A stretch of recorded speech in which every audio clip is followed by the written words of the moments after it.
Night at Freddy's.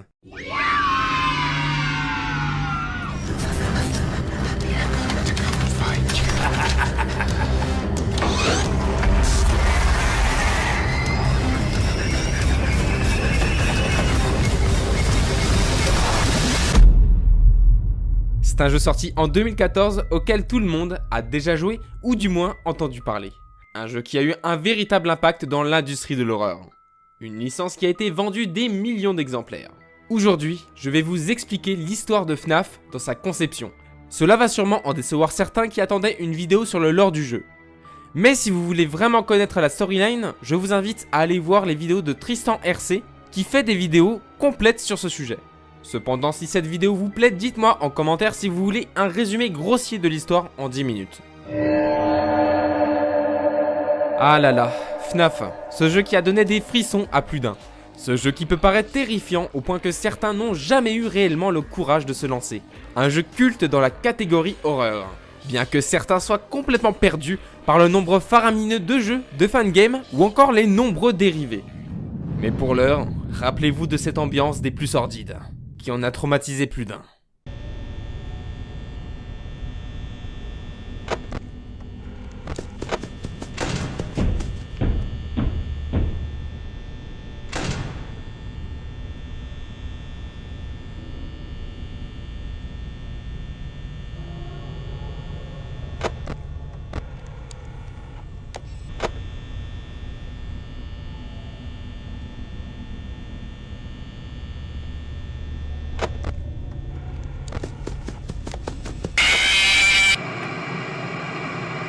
En effet, que vous ayez découvert ce jeu par ses tout premiers opus, ou bien par les plus récents, chaque opus détient une ambiance unique.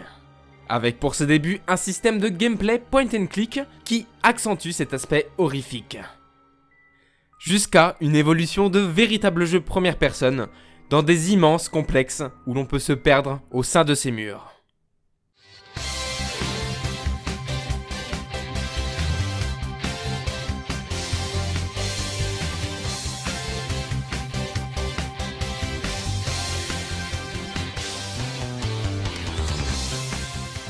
Comment oublier ces personnages?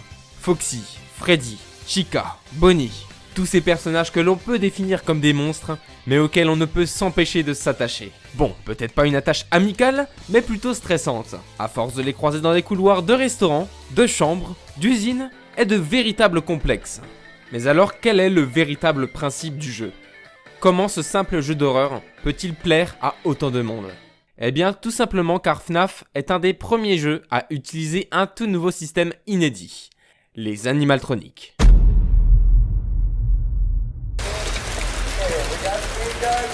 Stand by.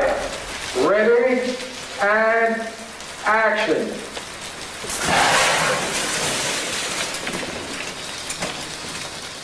Apparus pour la première fois dans les années 80, les animatroniques sont des machines construites dans le but de remplacer un être vivant ou tout autre objet animé. Cette technologie va être utilisée dans de nombreux films tels que Jurassic Park, mais également dans la vraie vie au sein des parcs d'attractions. Et ça fonctionne, ça donne une véritable frayeur aux personnes qui en tentent l'expérience. Mais alors pourquoi je vous parle de tout ça? Car Scott Cawthon, l'inventeur de FNAF, a très bien su réinventer ce système en le remettant à sa sauce dans un jeu en 2014. Et c'est en effet pour la première fois que Five Nights at Freddy's apparaît. Et ça marche du tonnerre, un véritable succès.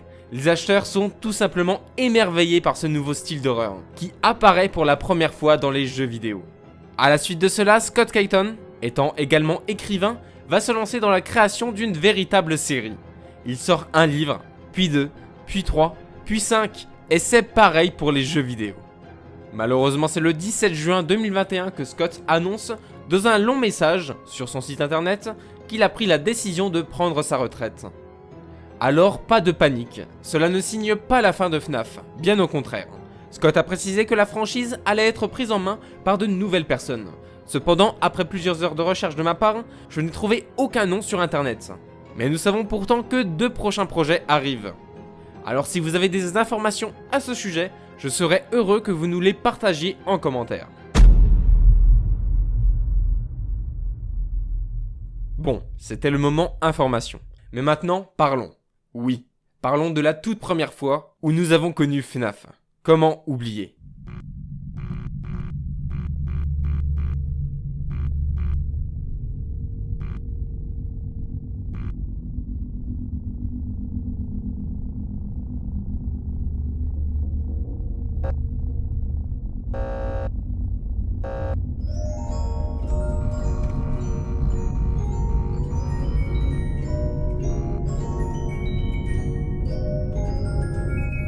Que vous soyez en primaire, au collège, au lycée, et voire plus, lorsque le premier opus de FNAF est sorti en 2014, je pense que nous avons à peu près tous connu le même lancement.